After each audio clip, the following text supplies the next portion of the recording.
Oh, yeah. Are they still there?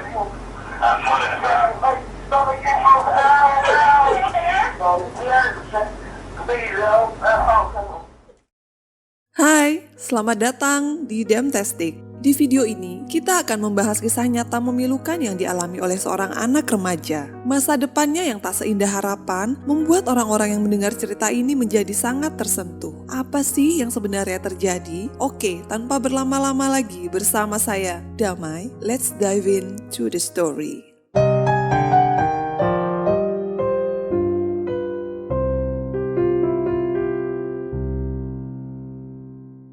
West Bloomfield, Michigan, Amerika Serikat pada tanggal 18 Mei tahun 2012, kepolisian setempat dikejutkan oleh sebuah panggilan telepon dengan suara yang menakutkan dari seorang remaja laki-laki. Ia terdengar sedang merintih kesakitan akibat diserang menggunakan senpi. Remaja itu juga meminta tolong kepada petugas agar segera datang ke rumahnya. 911, what's your emergency? Where are you at? In what city? West Bloomfield. Okay, how did you get shot? My grandma shot me. Your grandpa shot you? My grandma. I'm gonna help. Okay, we're gonna stay on the phone with me, okay, sir? I'm gonna get help on the way. Okay? Namun, sebelum sampai ke lokasi kejadian, polisi kembali mendapatkan telepon dari korban. Akan tetapi, dalam panggilan tersebut, petugas mendengar suara keributan yang begitu mencekam dan suara sebanyak 3 kali.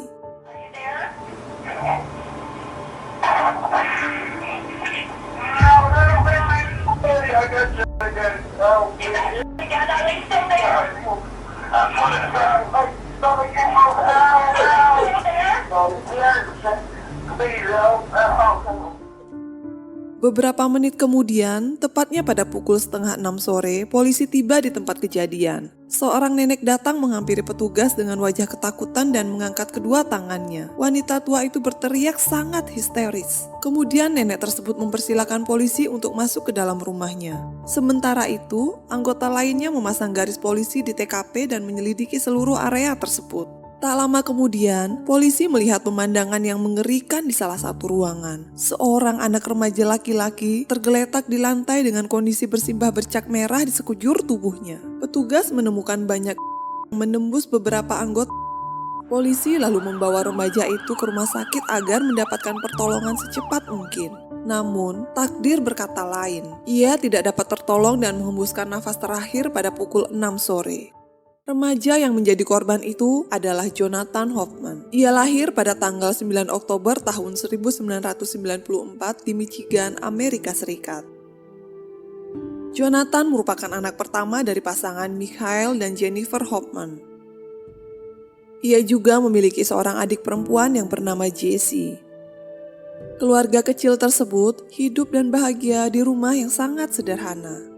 Menurut penuturan keluarga dan teman-temannya, Jonathan adalah remaja yang ramah, humoris, dan sering membantu orang lain. Selain berwajah tampan, ia juga memiliki keahlian dalam bidang teknologi. Bahkan, Jonathan bisa merakit mesin komputer di usianya yang masih remaja. Pada tahun 2012, Jonathan sedang menyelesaikan pendidikannya di kelas 12 SMA Farmington. Setelah lulus, ia bercita-cita untuk kuliah di Universitas Eastern Michigan. Remaja tersebut mendapat dukungan penuh dari keluarga dan teman-temannya untuk mewujudkan impian. Mereka sangat yakin bahwa Jonathan mampu menggapai cita-citanya dan memiliki masa depan yang cerah. Akan tetapi, kehidupan remaja berwajah tampan itu berubah drastis setelah orang tuanya berpisah pada tahun 2011. Pada waktu yang bersamaan, sang adik perempuan Jessie didiagnosa menderita penyakit tumor otak dan harus dirawat di Arizona. Sehingga sang ayah dan ibu harus pindah ke sana untuk merawat Jessie yang membutuhkan perhatian penuh dari orang tuanya. Menurut penuturan Michael, putranya merasa kesepian dan kehilangan teman semenjak tinggal sendirian di rumahnya. Oleh sebab itulah, sang nenek yang bernama Sandra Laini menawarkan diri untuk merawat dan menemani cucunya. Wanita berusia 75 tahun tersebut memiliki seorang suami yang bernama Fred Laini. Mereka tinggal di perkampungan daerah West Bloomfield, kota Detroit, Michigan. Sandra Laini merupakan seorang pensiunan guru sekolah yang sangat menyayangi cucunya. Sehingga ayah dan ibu Jonathan setuju untuk menitipkan buah hatinya pada wanita tua tersebut. Menurut sang ibu, putranya akan lebih aman jika diasuh oleh neneknya sendiri. Selain itu, Sandra juga sudah berjanji untuk merawat Jonathan dengan baik. Remaja tersebut akan lebih bahagia karena memiliki sosok orang tua pengganti dan teman sekolah yang senantiasa menghiburnya. Was really trying to get me to send him back, and she said she would take good care of him, and she promised she would take good care of him and that he would be happy staying there with his friends and finishing out his last year of high school. Tak lama kemudian, Jonathan pindah dan tinggal di rumah neneknya. Namun setelah beberapa hari di sana, ia justru merasa tidak nyaman. Remaja itu merasa semakin kesepian karena sang ayah dan ibu tidak pernah mengunjunginya lagi. Hal ini membuat Jonathan menjadi sangat tertekan, sehingga remaja tersebut memilih untuk mengkonsumsi obat-obatan terlarang sebagai hiburan dikala ia merasa jenuh. Perilakunya ini berlangsung selama beberapa bulan tanpa sepengetahuan nenek, kakek, ataupun kedua orang tuanya. Hingga akhirnya pada bulan Februari tahun 2012, Jonathan tertangkap basah menyimpan obat-obatan tersebut di dalam mobilnya. Ia lalu dibawa ke kantor polisi untuk melakukan tes urin. Karena hasilnya positif, Jonathan harus menjalani rehabilitas selama beberapa hari. Remaja tersebut juga menjalani tes secara berkala setelah masa penyembuhan selesai. Sementara itu, sang nenek merasa sangat kecewa sekaligus marah pada perilaku cucunya. Wanita tua tersebut sudah berkali-kali mengingatkan Jonathan agar berhenti melakukan tindakan kriminal itu. Namun, sang cucu sama sekali tidak mempedulikannya. Pada tanggal 14 Mei tahun 2012, wanita tua tersebut menghubungi pihak kepolisian untuk meminta bantuan. Tak lama kemudian, petugas tiba di rumah Sandra dan menangkap Jonathan. Saat ditemui, kondisi remaja itu hampir tidak sadarkan diri karena mengalami overdosis. Pihak berwenang lalu menghubungi orang tua Jonathan agar menjenguk anaknya yang sedang dirawat di rumah sakit. Pada saat itulah sang ayah dan ibu baru mengetahui perilaku putranya yang hobi mengkonsumsi obat-obatan terlarang. Karena hal tersebut, Jennifer berencana mengajak Jonathan untuk ikut tinggal bersamanya di Arizona. Menurut penuturan wanita itu, putranya saat ini sedang membutuhkan perhatian penuh dari orang tuanya. Sehingga, ia berharap Jonathan bisa segera pulih dan menghentikan kebiasaan buruknya itu. Namun, rencana Jennifer tidak disetujui oleh Sandra. Sang nenek mengatakan bahwa ia sanggup merawat cucunya sendiri dan membuatnya berhenti mengkonsumsi obat-obatan. Beberapa hari kemudian, Jonathan usai dirawat dan diperbolehkan untuk pulang, sang nenek memberi nasihat kepada cucunya tersebut. Namun, Sandra kembali kesal pada tingkah Jonathan yang susah diatur dan belum mau berubah. Beberapa hari kemudian, pada tanggal 18 Mei tahun 2012, sang remaja tampan kembali diantar oleh sang nenek untuk melakukan tes rutin. Dan hasilnya pun menunjukkan bahwa Jonathan masih mengkonsumsi obat-obatan tersebut. Hal ini tentu saja membuat Sandra semakin marah. Ia mulai bersikap otoriter dan melarang sang cucu untuk keluar rumah kecuali pergi ke sekolah. Di waktu yang bersamaan, Jonathan sedang bersiap-siap dan berencana untuk kumpul dengan teman-temannya. Akan tetapi, sang nenek tidak mengizinkan remaja itu untuk keluar.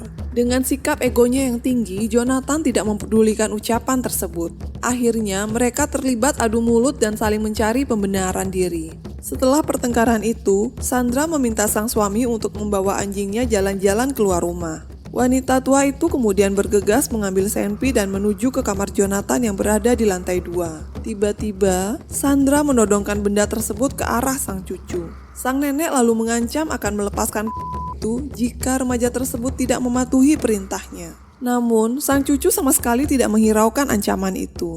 Ia membela diri dan menegaskan bahwa kegiatan kali ini sama sekali tidak ada hubungannya dengan obat-obatan terlarang. Sang nenek pun tidak mau mendengarkan alasan Jonathan. Tanpa berpikir panjang, Sandra lalu menyerang cucunya sendiri menggunakan senpi sebanyak 2 kali.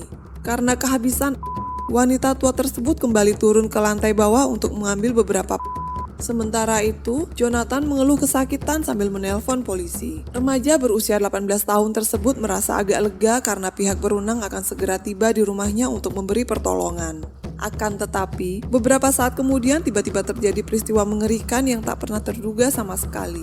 Sang nenek kembali mendatangi kamar Jonathan dan menarik pelatuknya lagi ke arah sang cucu. Saat itu, remaja tampan tersebut hanya bisa pasrah dan tak bisa berbuat apa-apa lagi. Hingga akhirnya, Jonathan meregang nyawa di hadapan sang nenek. Tak berselang lama, beberapa petugas kepolisian tiba di lokasi kejadian. Mereka kemudian mengevakuasi Jonathan, lalu menangkap Sandra dan menetapkannya sebagai tersangka. Untuk sementara waktu, wanita tua tersebut harus mendekam di kantor polisi sebelum persidangannya digelar. Pada saat yang bersamaan, kabar sang nenek yang tega menghabisi nyawa cucunya sendiri ini tersebar luas. Masyarakat tak habis pikir, mengapa wanita tua itu sampai hati melakukan tindakan yang mengerikan tersebut. Sementara itu, upacara pemakaman Jonathan digelar pada hari Selasa tanggal 22 Mei tahun 2012 di Gereja Ira Kaufman Southernville. Acara tersebut dipenuhi dengan isak tangis keluarga dan ratusan teman yang turut hadir di sana. Menurut penuturan pendeta Rabi Joshua Bennett, Jonathan adalah pribadi yang tidak takut menjadi dirinya sendiri. Remaja tersebut tidak hanya ahli dalam bidang komputer, ia juga memiliki impian besar untuk memajukan teknologi di masa depan. Sang adik, Jesse, juga turut menyampaikan ungkapan mendalam tentang kakaknya. Remaja cantik itu menuliskannya dalam sebuah kertas agar dibacakan saat upacara pemakaman tersebut. Dalam surat itu, Jesse menyampaikan bahwa dirinya sangat merindukan Jonathan setelah tidak bertemu selama beberapa bulan. Hal yang paling ia rindukan dari sang kakak adalah tingkah lucunya yang selalu mengundang tawa. Tak hanya itu saja, menurut sang adik, Jonathan adalah tipe saudara laki-laki yang diinginkan oleh setiap saudara perempuan. Sementara itu, menurut teman sekolah Jonathan yang bernama Max Dahevsky, ia mengatakan bahwa Jonathan sebenarnya telah lolos seleksi tes masuk ke perguruan tinggi. Bahkan, ia berhasil menerima beasiswa penuh dari kampus impiannya di Universitas Eastern Michigan.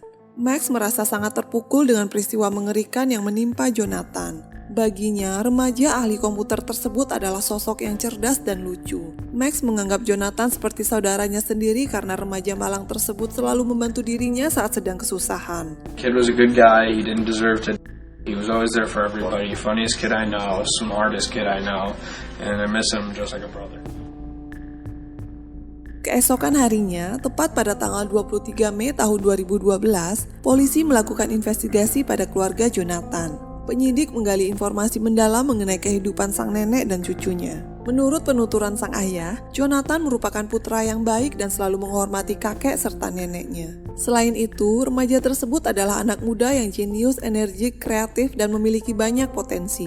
Michael sangat terpukul dan terkejut pada peristiwa yang menimpa sang putra. Pria itu juga tidak habis pikir, bagaimana mungkin seorang nenek kandung tega melakukan tindakan yang di luar nalar seperti ini. Pada saat yang bersamaan, tim penyidik melakukan penggeledahan di rumah Sandra. Mereka menyita beberapa barang dari tempat tersebut, salah satunya obat anti cemas yang didapatkan dari kamar sang nenek. Petugas mengamankan senpi dan obat-obatan terlarang yang ada di kamar Jonathan, termasuk beberapa peralatan elektronik berupa iPad dan komputer turut disita oleh penyidik. Tak hanya itu saja, polisi telah berhasil menggali informasi mengenai senpi yang digunakan untuk menghabisi nyawa Jonathan. Sang nenek telah membeli senpi tersebut beberapa hari sebelum peristiwa mengerikan itu terjadi. Ia juga menjalani kursus agar bisa tepat pada sasaran. Seiring berjalannya waktu, masyarakat makin penasaran pada Sandra. Mereka sangat heran dengan motivasi nenek tua itu untuk menghabisi nyawa cucunya sendiri. Padahal, Sandra dikenal sebagai wanita yang berpendidikan. Dan tak kalah pentingnya lagi, ia juga sangat mencintai keluarganya. Pernikahannya dengan sang suami telah berlangsung selama 28 tahun dan dikaruniai 5 orang anak yang salah satunya adalah ibu dari Jonathan. Sandra juga telah memiliki 9 orang cucu dan Jonathanlah yang paling ia sayangi. Ketika Jonathan tinggal bersama orang tuanya, sang nenek sering mengunjungi remaja tersebut dan membawa makanan kesukaannya yaitu tetelan daging sapi dan stik kentang. Di lingkungannya, Sandra merupakan sosok orang tua yang menjadi panutan. Sehingga tidak ada orang yang menyangka bahwa wanita berusia 75 tahun itu akan melakukan tindakan kriminal pada cucu kesayangannya di masa tua.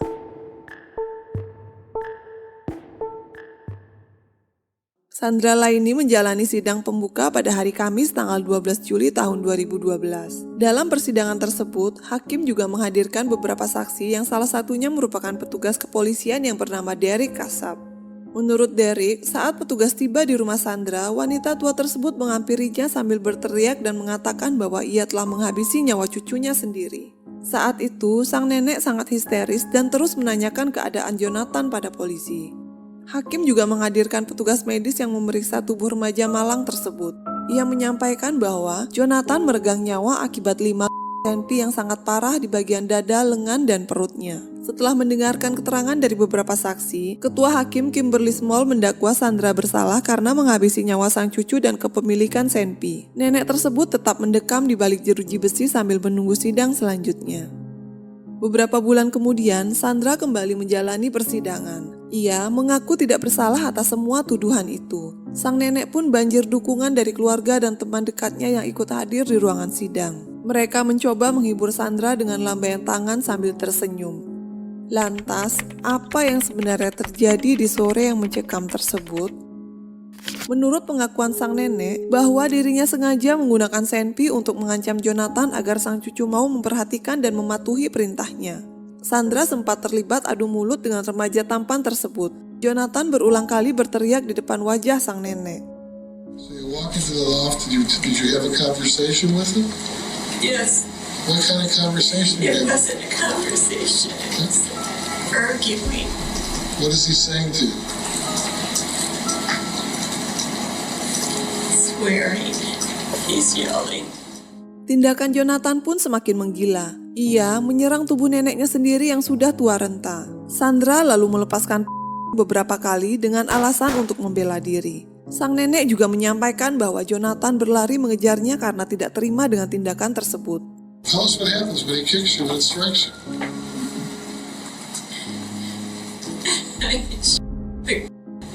How many times did you I don't know. What happens when you... He's running after me. And what are you doing? I'm running away. Kemudian Sandra berusaha untuk bersembunyi di bawah tangga. Ia lalu kembali ke kamar sang cucu untuk melihat keadaannya. Akan tetapi, wanita tua tersebut tiba-tiba melepaskan amunisi Senpi untuk yang kesekian kalinya hingga menyebabkan sang cucu meregang nyawa. Let go, let go, let go. Yes. Do you if you remember? Why you I don't know. You just do. I don't know. Were you still afraid? Yes. Selain itu, hakim juga menghadirkan suami Sandra, Fred Laini, untuk menyampaikan kesaksiannya. Kakek tersebut mengatakan bahwa dirinya tidak pernah menyangka sang istri memiliki sebuah Senpi. Sebelumnya, ia sempat mengira bahwa benda itu adalah milik sang cucu Jonathan. Said that Sandy had been. And what was your reaction to that, sir? I was flabbergasted, Flabbergasted meaning what? thinking that Jonathan had the gun. So you were surprised that in fact it was your wife. Is that correct? Yes. Sebelum peristiwa mengerikan itu terjadi, Fred sudah menyarankan kepada sang istri untuk mengembalikan Jonathan kepada kedua orang tuanya. Namun, Sandra justru menolak ucapan Fred. Tell me all the problems that she was having with John. Because if she did, I'd say send him back to his parents. Sang nenek lalu menyuruh suaminya keluar rumah untuk mengajak anjing peliharaannya jalan-jalan. Setelah puas mengelilingi komplek, Fred istirahat sejenak dan duduk di pinggir lapangan sambil melihat permainan basket. Namun, beberapa saat kemudian ia mendengar suara sirine mobil polisi. Getting tired, and the dog was getting tired. Okay, all right. So we watched a basketball game sitting on the grass, and I heard the sirens, the fire department and the police. Selanjutnya, sidang kasus Jonathan kembali digelar pada tanggal 19 Maret tahun 2013. Dalam persidangan ini, hakim akan membacakan putusan hukuman untuk Sandra Laini. Namun, nenek tersebut tidak akan dituntut hukuman matot karena negara Michigan melarang hal itu sejak tahun 1846. Untuk menentukan hukuman yang tepat, jaksa harus dapat membuktikan apakah tindakan tersebut dilakukan dengan sengaja, tidak disengaja, ataupun telah direncanakan beberapa waktu sebelumnya. Selama persidangan berlangsung, jaksa penuntut umum menyampaikan beberapa tuduhan yang memberatkan sang nenek. Di antaranya, Sandra tidak memiliki inisiatif untuk keluar dari rumahnya dan meminta pertolongan. Bahkan, wanita tua tersebut tidak memanggil ambulans sama sekali untuk membantu Jonathan. Sandra juga mengklaim bahwa ia sengaja menembakkan Senpi pada cucunya karena remaja tersebut menyerangnya dengan tiba-tiba. Padahal, menurut penuturan perawat, tidak ditemukan luka apapun pada tubuh sang nenek. Sehingga dapat disimpulkan bahwa pernyataan wanita renta itu hanyalah omong kosong belaka. Akan tetapi, Sandra membela diri dan menyalahkan orang tua Jonathan. Nenek itu mengatakan bahwa Michael dan Jennifer telah mencampakkan putranya saat mereka pindah ke Arizona. Hal ini yang membuat remaja berusia 18 tahun tersebut menjadi susah diatur oleh neneknya sendiri. Pernyataan sang nenek ini sangat bertolak belakang dengan kenyataan yang sebenarnya. Faktanya, Jennifer pernah mengajak Jonathan untuk ikut pindah ke Arizona, namun sang nenek tidak mengizinkannya. Sementara itu, menurut penuturan pengacara Sandra yang bernama Jerome Sabota, nenek tersebut sengaja menghabisi nyawa sang cucu untuk membela diri. Jerome berpendapat bahwa Sandra sangat takut pada Jonathan yang saat itu masih di bawah pengaruh obat-obatan terlarang. Sang nenek merasa tidak punya pilihan selain menghilangkan nyawa cucunya sendiri. Di sisi lain, Hakim Dennis Langford sangat menyayangkan tindakan wanita tua tersebut. Jika saja Sandra memang benar-benar ketakutan, mengapa ia tidak segera menelpon polisi? Namun wanita tua itu justru melepaskan peluru berkali-kali ke tubuh cucunya sendiri. If you really felt so violated and so afraid and a need to eat, why did you keep? Hingga pada akhirnya, seluruh anggota hakim menolak pembelaan pengacara Sandra. Namun, para hakim sempat kebingungan dalam memutuskan hukuman untuk nenek tua tersebut. Setelah berdiskusi selama beberapa jam, mereka akhirnya mendakwa Sandra bersalah dengan tingkat 2. Tindakan ini merupakan upaya penghilangan nyawa seseorang yang disengaja, tidak direncanakan, dan sengaja dilakukan untuk melindungi diri. Menurut mereka, Sandra tidak akan melakukan hal tersebut tanpa didasari motif tertentu. Hakim Dennis lalu menjatuhi hukuman 20 tahun kurungan penjara karena telah menghabisi nyawa cucunya sendiri. Nenek tersebut juga menerima tambahan hukuman 2 tahun akibat kepemilikan Senpi. Sehingga Sandra harus mendekam di balik jeruji besi selama 22 tahun lamanya. Artinya, sang nenek bisa bebas pada tahun 2035. Itu pun jika ia masih hidup. Setelah mendengar putusan tersebut, beberapa anggota keluarga terutama sang suami tak dapat membendung tangisannya. Akan tetapi, ada salah satu orang yang tidak sama sekali bersedih atas hukuman ini, yaitu sang putrinya sendiri, Jennifer. Baginya, sang ibu adalah sosok yang menyerupai monster. Wanita tua itu tega merenggut nyawa cucu kandungnya sendiri tanpa belas kasihan. Putusan ini justru disambut bahagia oleh Jennifer. Ia sangat senang ibunya tersebut menghabisi sisa hidupnya di dalam penjara. Hal ini dikarenakan ibu dari 2 anak itu merasa khawatir jika Sandra akan melakukan tindakan yang lebih kejam kepada orang lain. Just glad that she's put away and she can't do harm to anybody else.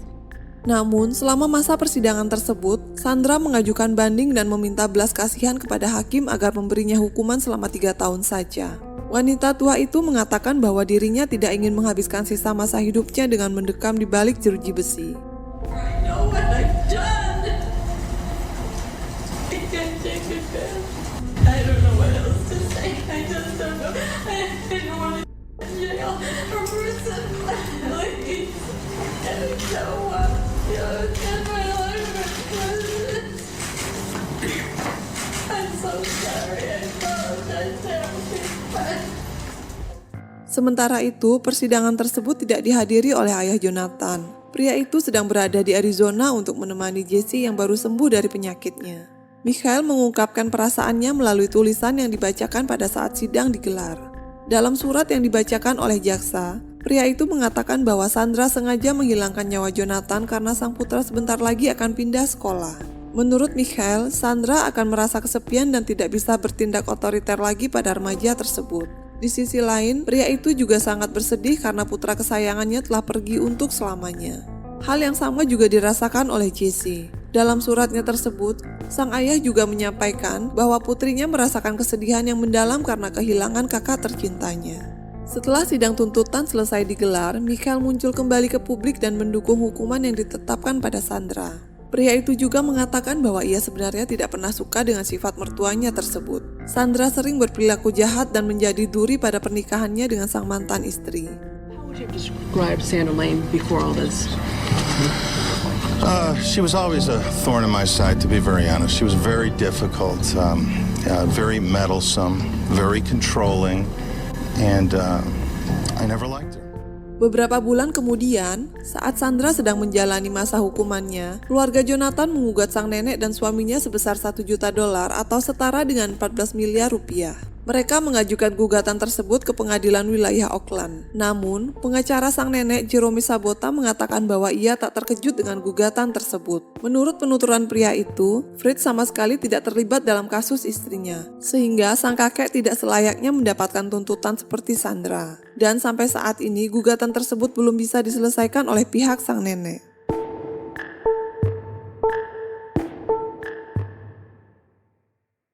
Hal positif yang dapat kita petik dari kasus ini bahwa bagaimanapun tekanan hidup yang kita hadapi saat itu, baiknya untuk mencari solusi agar tidak merugikan pihak lain. Bagaimana menurut kalian tentang kasus ini? Silahkan tulis di kolom komentar ya. Jangan lupa like dan subscribe-nya juga. Jaga diri kalian. Thank you and goodbye.